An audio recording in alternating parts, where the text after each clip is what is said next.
100 Days of Customer Psychology Day 11. ആളുകൾ എപ്പോഴും ഒരു പ്രൊഡക്റ്റ് പർച്ചേസ് ചെയ്യുക എന്നുള്ളതിന്റെ അപ്പുറത്തേക്ക് ഒരു ഗിഫ്റ്റ് കിട്ടുക എന്നുള്ളത് എന്തുകൊണ്ടും ഇഷ്ടപ്പെടുന്നുണ്ട്. ആസ് എ ബ്രാൻഡ് നമുക്ക് പേഴ്സണലൈസേഷൻ എന്നുള്ള ഒരു ഒറ്റ കാര്യം ആഡ് ചെയ്തുകൊണ്ട് നമ്മളുടെ പ്രൊഡക്റ്റിനെ ഗിഫ്റ്റ് ആക്കിയിട്ട് അവതരിപ്പിക്കാൻ പറ്റും.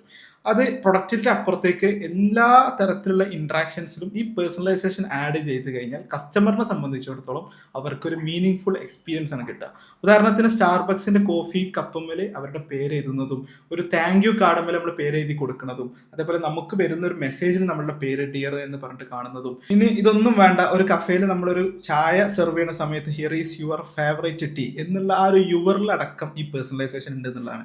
ഇനി സെഗ്മെന്റൈസ് ചെയ്യുന്ന സമയത്ത് ചില ഗ്ലാസ്സുകളിലൊക്കെ ഡിസൈനർ ഗ്ലാസ് എന്ന തരത്തില് സിഇഒ ചെയർ എന്നുള്ള തരത്തിലൊക്കെ ഒരു ഐഡന്റിറ്റി ഫോക്കസ് ചെയ്തിട്ട് പ്രൊഡക്റ്റിനെ സെഗ്മെന്റൈസ് ചെയ്യുന്നിടത്തും ഈ ഒരു പേഴ്സണലൈസേഷന്റെ ഒരു എലമെന്റ് ഫീൽ ചെയ്യുന്നുണ്ട്.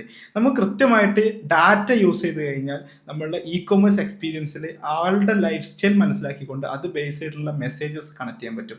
അതേപോലെ തന്നെ സജഷൻസ് കൊടുക്കാൻ പറ്റും. ഇവിടെയൊക്കെ സംഭവിക്കണം എന്താണെന്ന് വെച്ച് കഴിഞ്ഞാൽ ഒരു ജനറിക് ആയിട്ടുള്ള ഒരു ഇന്ററാക്ഷൻസിനെ ഒരു എക്സ്പീരിയൻസ് ആക്കി മാറ്റുക, അതിലൂടെ ആളുകൾക്ക് കൂടുതൽ ഇഷ്ടപ്പെടുത്തുക ഈ ഒരു പ്രോസസ്സാണ്. അപ്പോൾ നമുക്ക് കസ്റ്റമർ സൈക്കോളജി ഡേ 12 വീണ്ടും കാണാം.